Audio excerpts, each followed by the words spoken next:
The collective sovereignty of the Vexari had studied humanity for 17 standard cycles before making their decision. They had observed the fractured nations, the petty conflicts, the species that waged war upon itself over invisible lines drawn on maps. They had watched humans poison their own atmosphere, slaughter their own kind over resources they had in abundance, and tear themselves apart over ideologies that seemed almost comically primitive. The Vexari High Council had concluded that humanity was dangerous, not because of what they were, but because of what they might become. They are a chaos species, High Arbiter Kethrix had declared before the assembled representatives of the 47 Vexari colony worlds. They evolve not through careful genetic cultivation, but through violence and adaptation. Left unchecked, they will spread like a contagion across the spiral arm. The vote had been unanimous. Operation Quiet Dawn commenced on what humans would have called a Tuesday morning. The Vexari Armada, comprising 3,000 warships of varying classifications, emerged from fold space at the edge of the Sol system. They moved with precision that had been refined across millennia of conquest, their formations perfect, their targeting systems already locked on the blue marble that hung innocent and unsuspecting in the void. The humans had detected them, of course. Their primitive sensor arrays had picked up the gravitational distortions of the fold space exits, and within hours, panicked transmissions were flooding every frequency band. The Vexari listened to those transmissions with something approaching pity. "They're calling for help," Communications Overseer Malrix reported to Admiral Vorthax aboard the flagship Eternal Mandate, broadcasting into deep space, hoping someone will answer. "No one will," Vorthax replied, his crystalline eyes reflecting the tactical displays that showed Earth's pathetic defensive capabilities. "The neighboring species have already been warned. Humanity stands alone." Kinetic impactors, each the size of a small mountain, were accelerated to a fraction of light speed and aimed at Earth's major population centers. The first wave struck the eastern seaboard of what humans called North America, vaporizing cities that had stood for centuries in microseconds. The second wave hit Europe, then Asia, then Africa. Within 6 hours, 4 billion humans were dead. Biological agents were deployed to target any survivors who had fled underground. Orbital platforms rained fire on anything that moved. Nanite swarms were released to hunt down the last pockets of resistance. The bunkers, the submarines, the desperate colonists on Luna and Mars who watched their home world burn through telescopes. For 3 standard days, the screaming continued. Human broadcasts filled every frequency. Prayers, pleas, curses, and finally, a desperate kind of defiance that the Vexari had not anticipated. "We will not forget this," one transmission declared, repeating on a loop from somewhere deep beneath the irradiated wasteland that had once been Switzerland. "We will not forgive this. When we return, you will know our wrath." Admiral Vorthax had ordered that transmission traced and the source eliminated. The bunker was destroyed with a concentrated antimatter strike that left a crater visible from orbit. And then, finally, the transmissions stopped. For the first time in the 60,000 years since humans had first developed radio technology, the species fell silent. No emergency broadcasts, no distress signals, no final acts of defiance. Just the cold, empty static of a dead world spinning slowly in the void. The Vexari Armada remained in the Sol system for another standard month, conducting what they called sanitization operations. Every human installation in the solar system was destroyed. The colonies on Mars were reduced to radioactive slag. The mining stations in the asteroid belt were vaporized. The research outposts on the moons of Jupiter and Saturn were hunted down and eliminated one by one. When they finally departed, Admiral Vorthax submitted his report to the High Council with a sense of profound satisfaction. "The human threat has been neutralized," he declared. "The species is extinct, or as close to extinct as makes no difference. Whatever survivors may remain in the deepest bunkers will die within a generation. The Sol system is now a graveyard. The High Council celebrated. For the first time in centuries, the collective sovereignty had eliminated a potential rival before that rival could become a genuine threat. It was a textbook operation, a model of preemptive action that would be studied in Vexari military academies for generations to come. But 3 cycles later, something strange began to happen. The silence continued. This was expected, of course. Dead species do not speak. But the silence was different from what the Vexari had anticipated. It was not the empty quiet of a snuffed-out candle. It was heavier, denser. It pressed against the borders of Vexari space like a physical weight. Patrol ships reported anomalies near the Sol system. Sensor ghosts, unexplained gravitational fluctuations, transmissions that seemed to emerge from nowhere and contain nothing but static. Static that some analysts insisted contained patterns, rhythms, almost like breathing. There's nothing there, High Arbiter Kethrix insisted when the concerns were first raised. We killed them. We were thorough. This is paranoia, nothing more. But the reports continued. A patrol ship vanished near the Kuiper Belt, then another. A scout drone sent to investigate returned with its data cores corrupted. Every file replaced with a single repeated phrase in a language the Vexari computers struggled to translate. We are still here. The High Council dismissed this as a malfunction. Perhaps a human automated system had survived the bombardment, continuing to broadcast long after its creators had died. It was unusual, certainly, but not unprecedented. Dead civilizations often left behind ghosts, machines that continued to function long after the hands that built them had turned to dust. But the silence persisted, and with it, something else began to spread through the collective sovereignty. Fear. It started as a whisper among the lower castes, stories of human survival, of vengeance delayed but not forgotten. It grew into rumors that circulated through military channels, tales of ships that encountered something in the darkness beyond the Sol system and never returned. It became a kind of cultural obsession, a fascination with the species that the Vexari had worked so hard to destroy. Why do we not send a survey fleet to confirm the extinction? One junior arbiter asked during a council session. The question hung in the air, unanswered. Because deep down, the Vexari had begun to suspect something that they could not bring themselves to admit. They had studied humanity before the bombardment. They had observed the species' remarkable capacity for survival, their stubborn refusal to accept defeat, their almost supernatural ability to adapt to circumstances that should have killed them. They had underestimated humans once.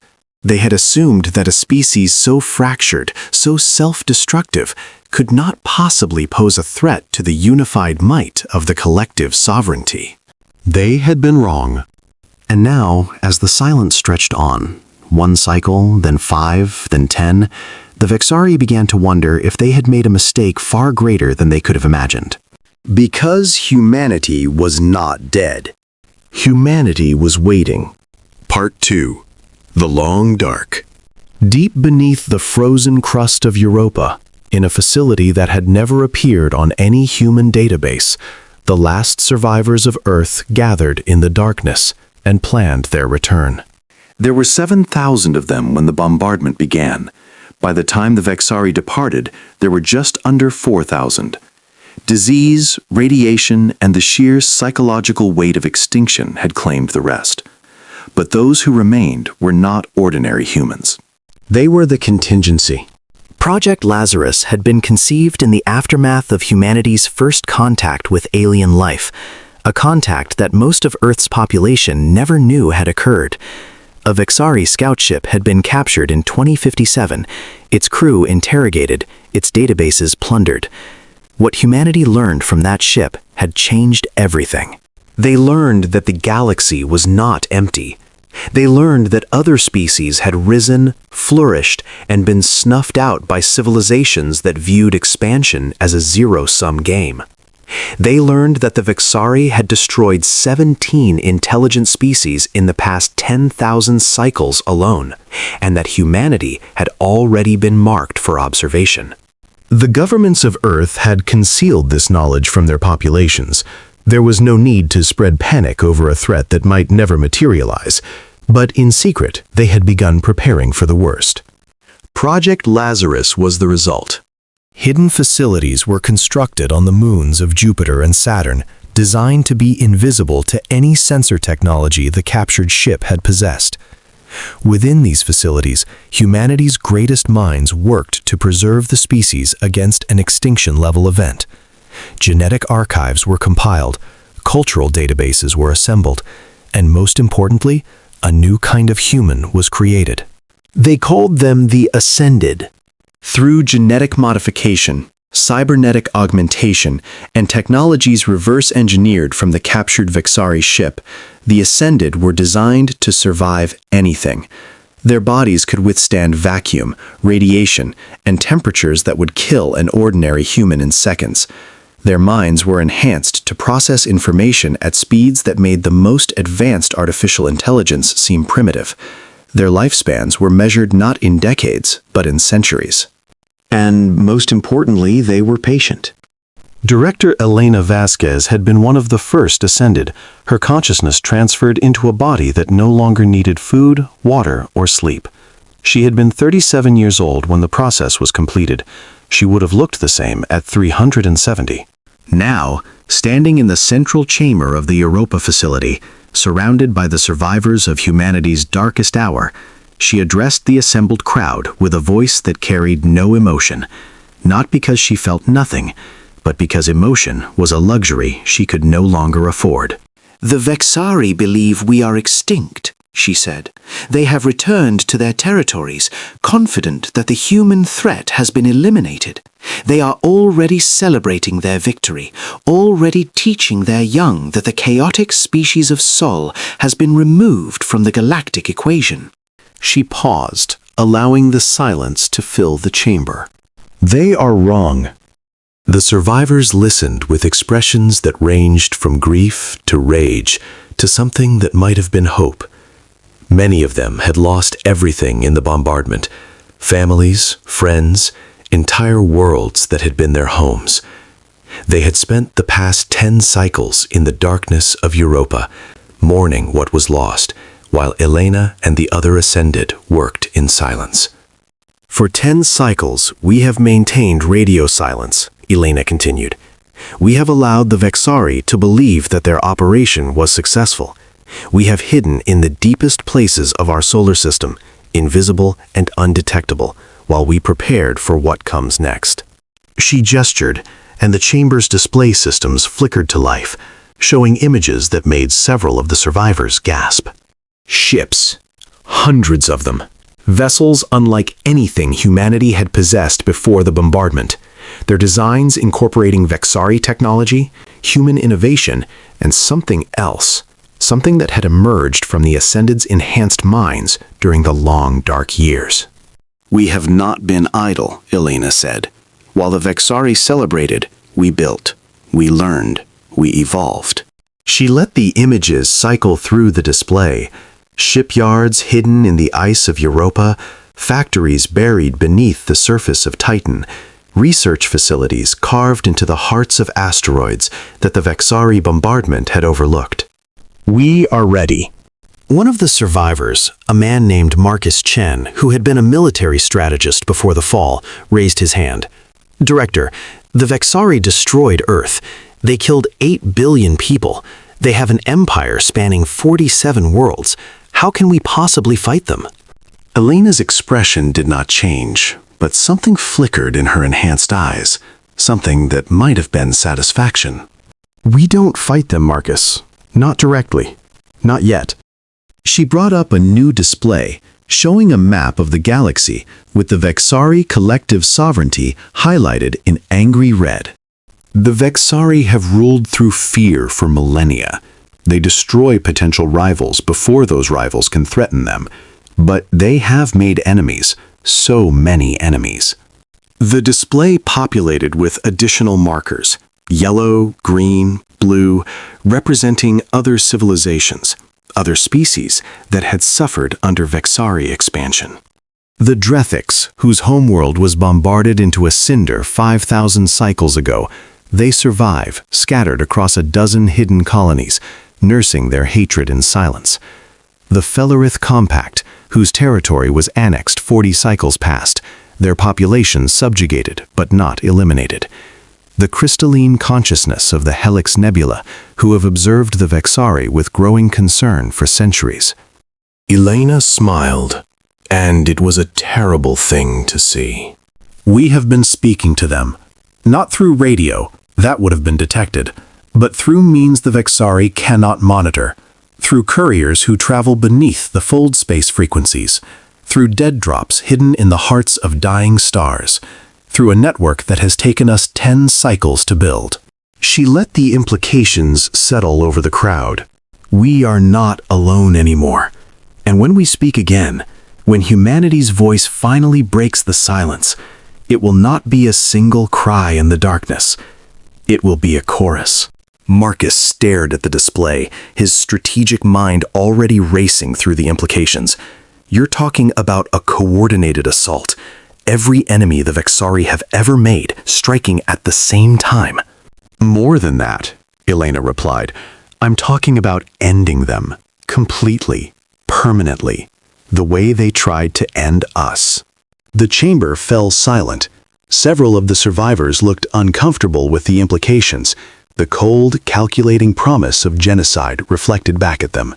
Director, one of them said quietly, if we do this, if we become what they feared we would become, what does that make us?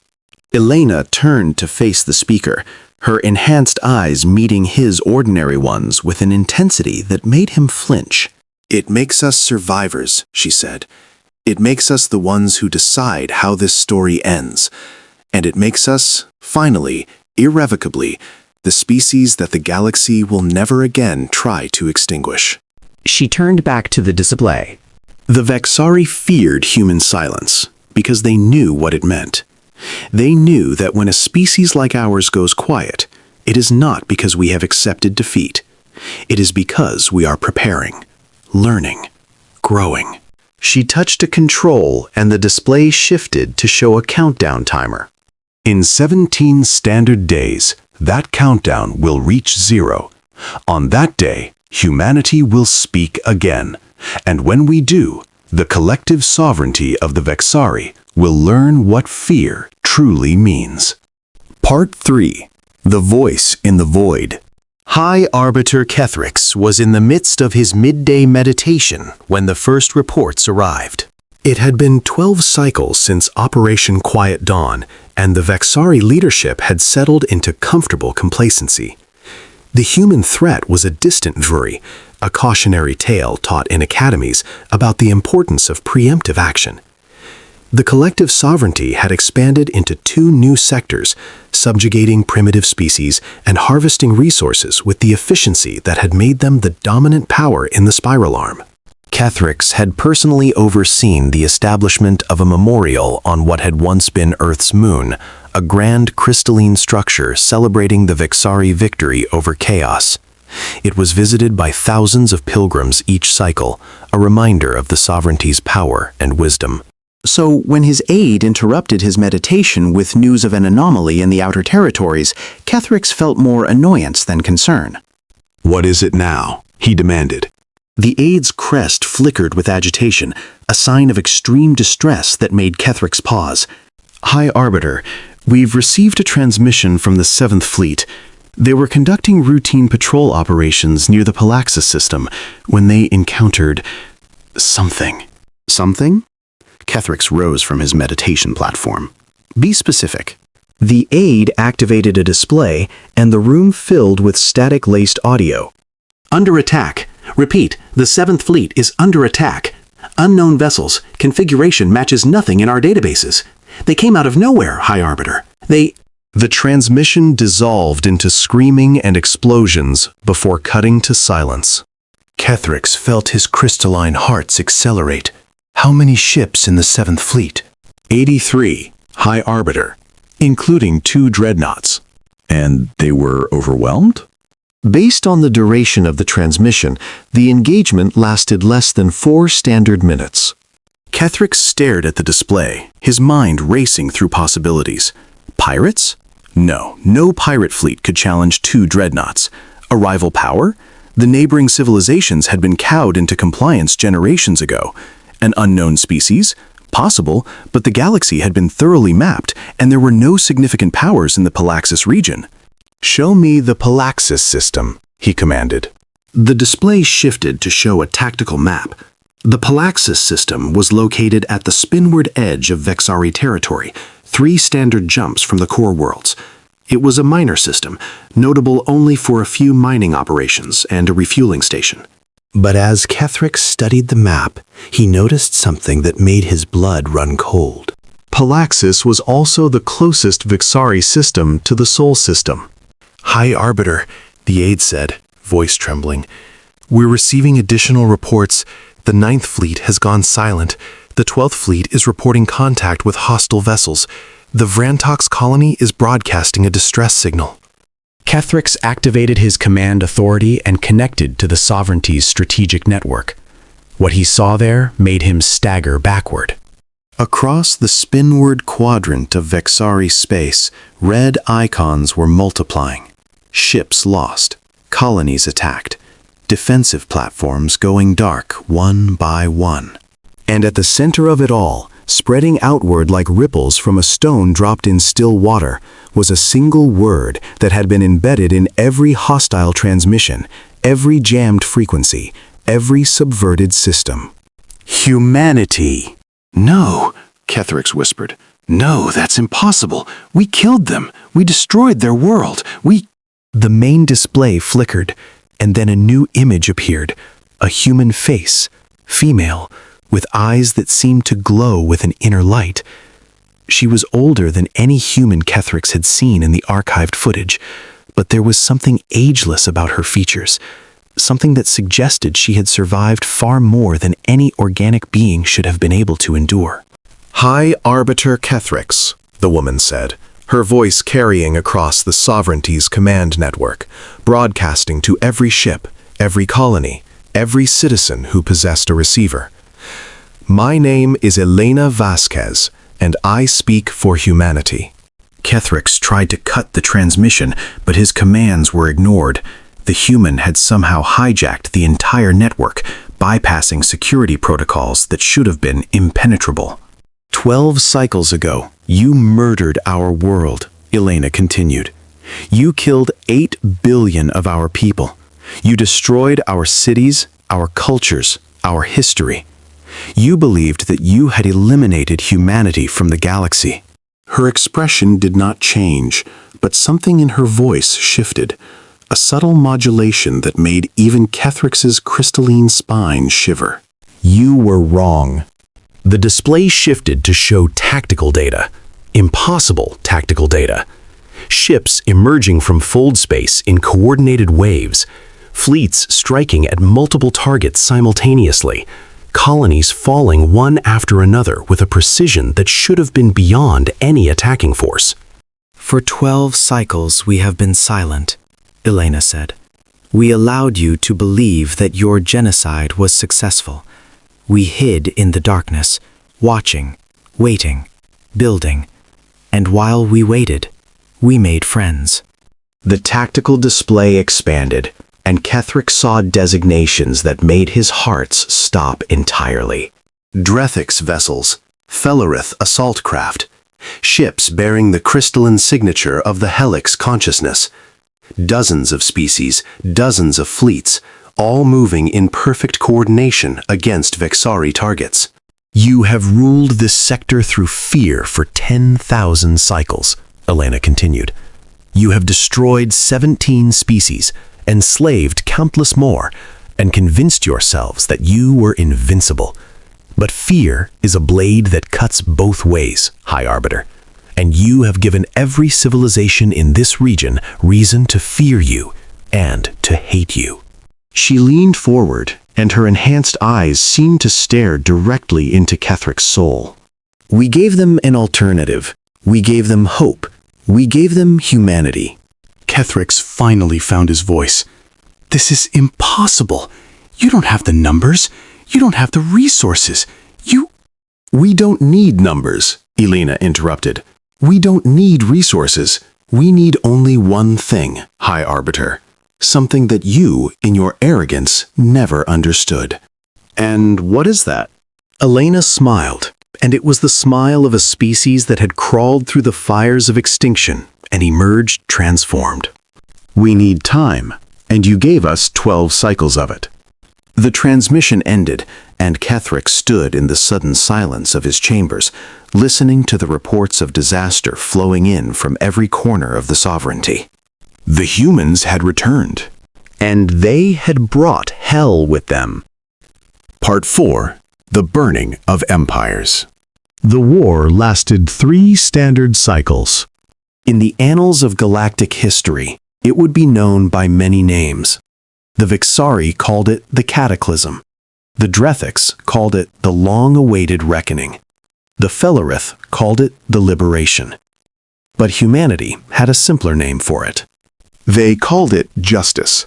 Elena Vasquez commanded the combined fleet from the bridge of the flagship Remembrance, a vessel that had been built in the ice-locked shipyards of Europa and named for the 8 billion who had died on Earth.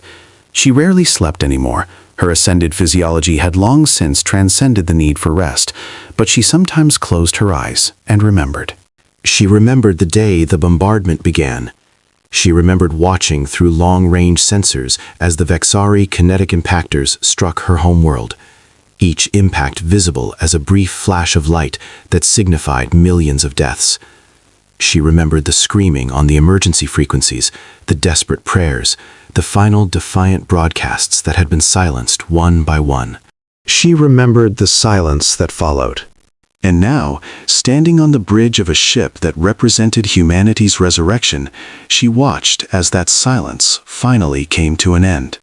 Director, her tactical officer reported, the Vexari 3rd Defense Fleet has been destroyed. The Kethrix system is now undefended. Elena nodded slowly. The Kethrix system was the heart of the collective sovereignty, the seat of the High Council, the center of their military command, the symbolic and practical core of their empire. Status of our allied forces. The Drethics have secured the Spinward Corridor. The Fellerith are mopping up resistance in the Vrantox sector. The Helix Consciousness reports that all Vexari communications nodes in their zone of operations have been neutralized. Elena studied the tactical display, watching the red icons that represented Vexari forces wink out one by one. It had taken humanity 12 cycles to build this coalition, to forge relationships with species that had every reason to distrust anyone who claimed to want to help them. But the Ascended had been patient. They had offered technology, intelligence, and most importantly, a plan that gave their allies genuine hope of success. Now that plan was reaching its culmination. Open a channel to High Arbiter Kethrix, Elena ordered. The communications officer hesitated. Director, the High Arbiter has refused all previous attempts at communication. He will speak to me now, Elena said quietly. He has no choice. The channel opened, and Kethrix's face appeared on the display.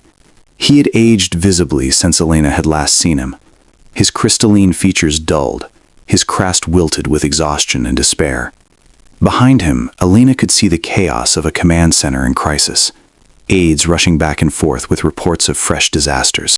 Director Vasquez, Kethrix said, and his voice carried none of the arrogance that had characterized their first exchange. You have come to gloat. No, Elena replied. I have come to offer terms. Kethrix laughed, a harsh, bitter sound that echoed across the transmission. Terms? You have destroyed our fleets. You have invaded our territories. You have turned every species we have ever wronged against us. What terms could you possibly offer? Elena's expression did not change. Survival. The laughter died in Kethrix's throat. 12 cycles ago, Elena continued, your species attempted to exterminate mine. You killed 8 billion people. You destroyed our home world, our colonies, our future. By every measure of justice, by every standard of retaliation, we would be entitled to respond in kind. She paused, letting the weight of her words settle. But we will not. Ketherick stared at her, confusion written across his alien features. I don't understand. No, Elena agreed. You don't. And that is precisely why you failed. She leaned forward, her enhanced eyes holding Ketherick's gaze with an intensity that made the High Arbiter flinch. You studied us before the bombardment. You observed our conflicts, our divisions, our capacity for self-destruction. You concluded that we were a chaos species, dangerous and unpredictable. And you were right. We are all of those things. But you missed something essential about humanity, High Arbiter. Something that your species, with all its order and unity, could never understand. And what is that? We learn.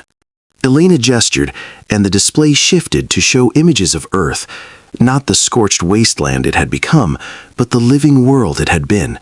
Cities gleaming in the sunlight, forests stretching to the horizon, oceans that sparkled like scattered jewels. We were a fractured species, Elena acknowledged. We fought among ourselves. We damaged our own world. We committed atrocities against our own kind that would horrify even the Vexari. But we also created beauty. We dreamed of stars we had never seen. We reached out into the void, not because we had to, but because we wondered what was there. The images shifted to show the Europa facility, the survivors working in the darkness, building, planning, hoping. When you tried to destroy us, you thought you were eliminating a threat, but what you actually did was forge us into something new. You gave us a common enemy. You gave us purpose. You gave us reason to set aside our differences and become what we always had the potential to be. She turned back to Ketherick's. You wanted to prevent humanity from becoming a threat. Instead, you created one. And now you will face the consequences of that choice. Ketherick's voice was barely a whisper. What do you want from us? I want you to live, Elena replied. Not because you deserve mercy. You don't. Not because humanity has forgiven what you did. We haven't. But because exterminating your species would make us no better than you. And we are better, High Arbiter. That is what you failed to understand. She outlined the terms of surrender, the complete dissolution of the collective sovereignty's military forces, the release of all subjugated species, the establishment of war crime tribunals to try those responsible for humanity's near extinction. The Vexari would not be destroyed, but they would never again possess the power to threaten others. Ketherick listened in silence, and when Elena finished, he bowed his head. You truly are a terrifying species, he said quietly. Not because of your capacity for violence, many species possess that, but because of this. Because you have every right to destroy us, every justification, and you choose not to. He looked up, meeting Elena's gaze. The Council will accept your terms. We have no choice. But tell me, Director Vasquez, do you truly believe that mercy will change anything? That the galaxy will be safer because humanity chose restraint? Elena considered the question for a long moment. I don't know, she admitted. Perhaps you're right. Perhaps mercy is weakness, and we will come to regret this choice. But 12 cycles ago, I stood in the darkness of Europa and made myself a promise. I promised that when humanity spoke again, we would speak with a voice that our dead could be proud of. We would show the galaxy that we are more than our capacity for destruction. She straightened, and her voice took on a formal tone. The terms are non-negotiable, High Arbiter. You have one standard day to accept. If you refuse, we will resume our offensive, and this time there will be no mercy offered. The transmission ended. Ketherick stood alone in his command center, surrounded by the ruins of an empire that had stood for 10,000 cycles. Around him, the reports continued to flow in, Fleets destroyed, colonies fallen, the once proud sovereignty crumbling before the combined might of every enemy they had ever made. And at the center of it all, humanity. The species they had tried to silence forever. Speaking again. Part 5. The Voice That Never Fades. 20 cycles had passed since the end of the war. Elena Vasquez stood on the observation deck of Remembrance Station, looking down at a world that had no right to exist. Below her, the blue-green sphere of New Terra rotated slowly, its continents and oceans still young, still raw from the terraforming process that had transformed a barren rock into a living world. It was not Earth. It could never be Earth. But it was home. The station's observation deck had become something of a pilgrimage site in the years since the war. Humans from across the rebuilt colonies came to stand where Elena now stood, to look down at the world that represented humanity's rebirth. They came to remember the billions who had died on Earth, and to celebrate the millions who had survived. Today, the deck was empty, except for Elena and a single visitor, a young woman who had been born on Europa, in the darkness of the long dark, and had grown up in a universe transformed by human persistence. Director Vasquez, the young woman said, her voice carrying the slight accent common to those born in the outer colonies. Thank you for meeting with me. Elena turned from the viewport. You're Maya Chen, Marcus's daughter. Granddaughter, actually. He passed during the war. I know. I'm sorry. He was a good man.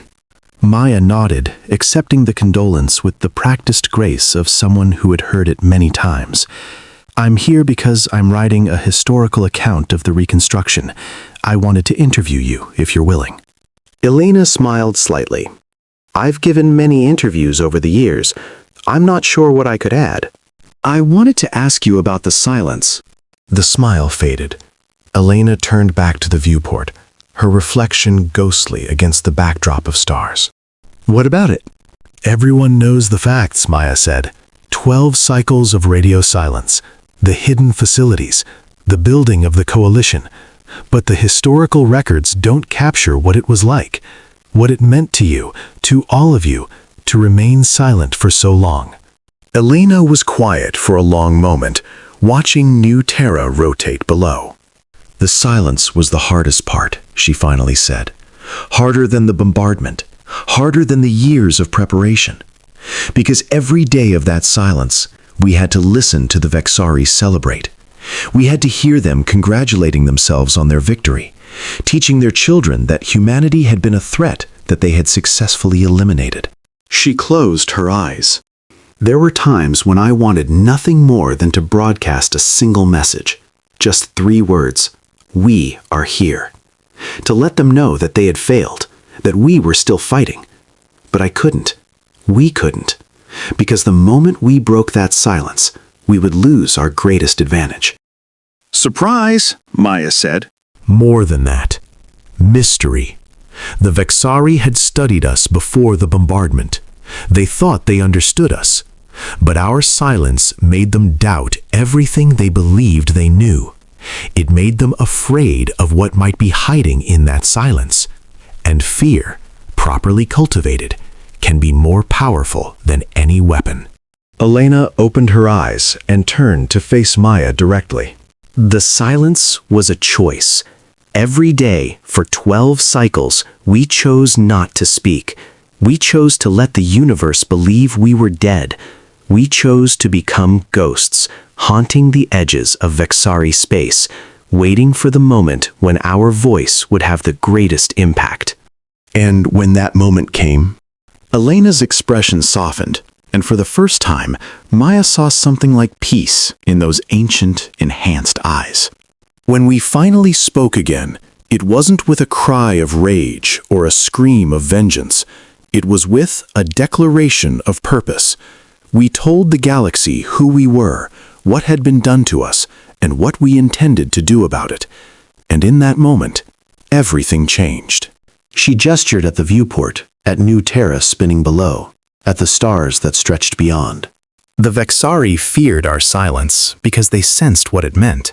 They understood, on some level, that a species that could endure such suffering and remain quiet was planning something terrible, and they were right. But what they didn't understand, what they could never understand, was that our plan was not just about revenge. What was it about?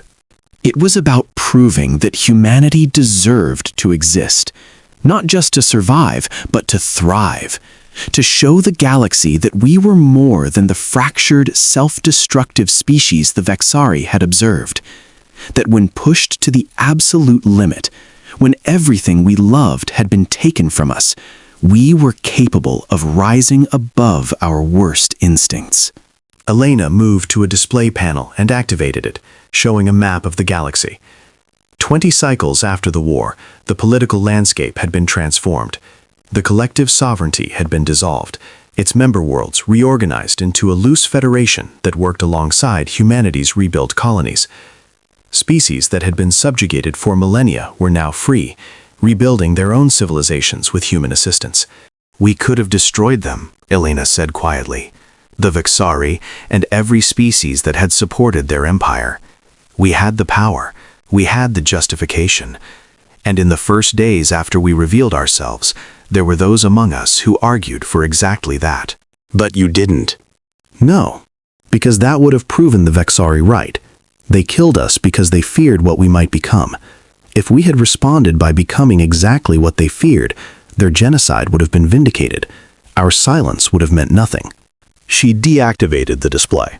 Instead, we chose to speak with a different voice, a voice that offered mercy to those who had shown us none, a voice that extended trust to those who had no reason to trust us, a voice that promised to use our terrible new power not to dominate, but to protect.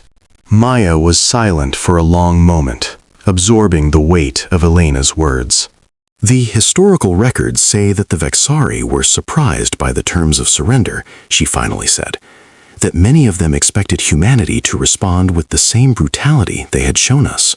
They were, and in some ways that surprise did more to change the galaxy than any military victory could have. The Vexari had built their empire on fear. They believed that power came from making others afraid of what you might do. But we showed them, and everyone else, that true power comes from choosing not to do what you could.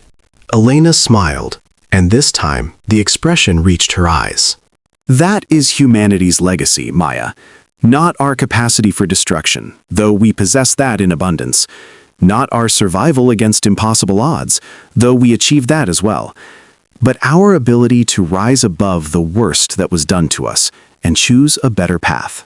She turned back to the viewport one final time. The aliens feared our silence because it was unknowable.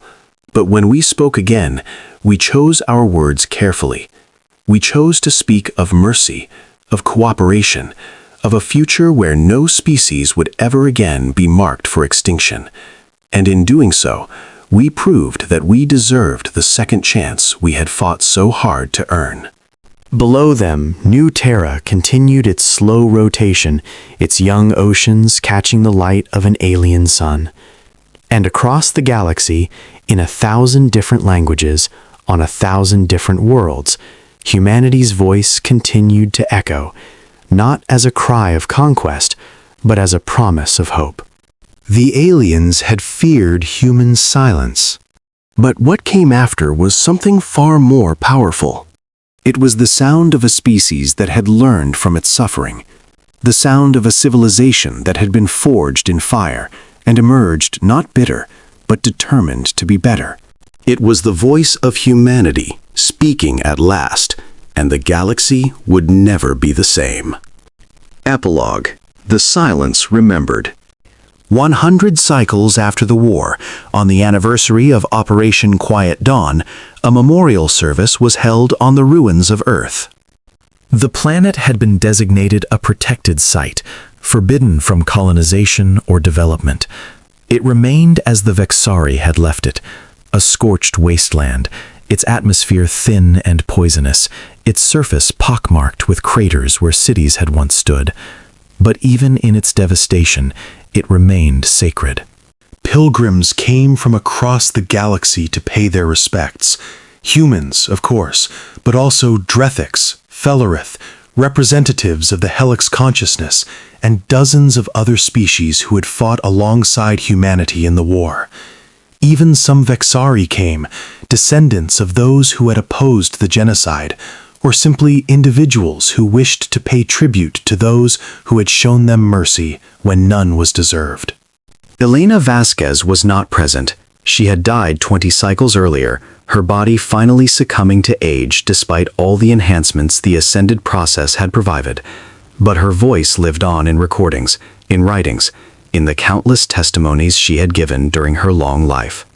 A recording of her final message played across the memorial site. I have spent my life ensuring that humanity's silence was not forgotten.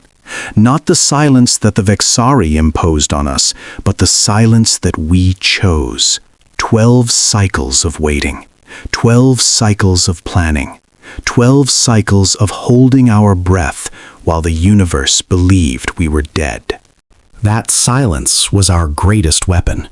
Not because it allowed us to surprise our enemies, but because it gave us time to decide what kind of species we wanted to be.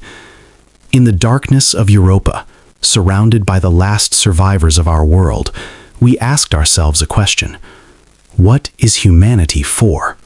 We could have answered that question with vengeance. We could have become the chaos species the Vexari feared, rampaging across the galaxy in a fury of destruction. No one would have blamed us. The dead of Earth would have understood. But we chose differently. We chose to speak with a voice that honored those we had lost. We chose to build a future that they would have been proud of. We chose to prove that humanity was not just a species that could survive, but a species that deserved to. Today, as you stand on the soil of our murdered world, I ask you to remember the silence. Remember what it cost us.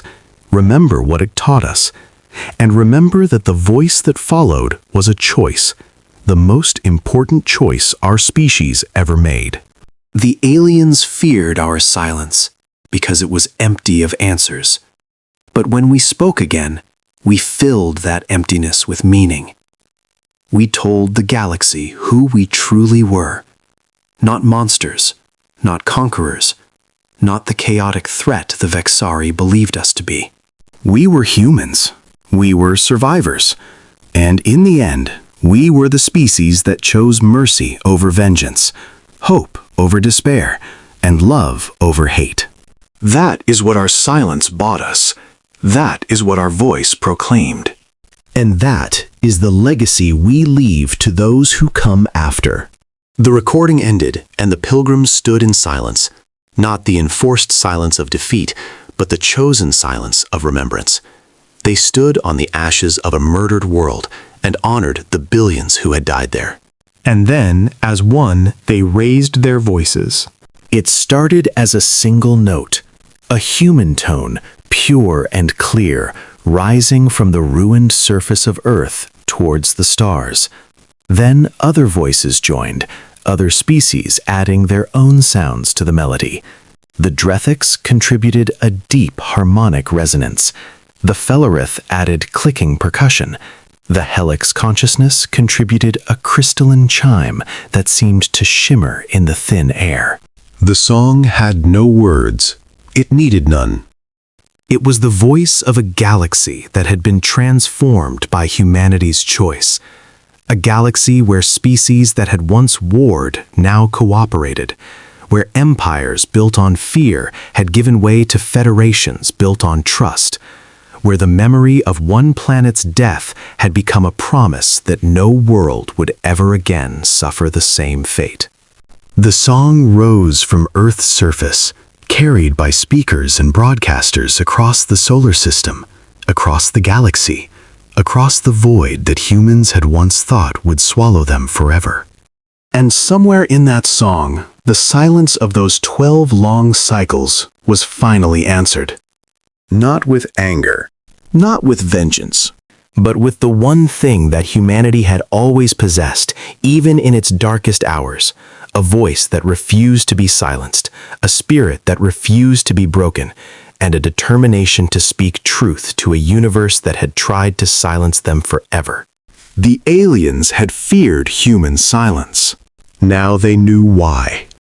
Because when humans finally spoke again, they spoke with the voice of the eternal, a voice that echoed across the stars, a voice that would never fade, a voice that proclaimed to all who could hear it, "We are still here.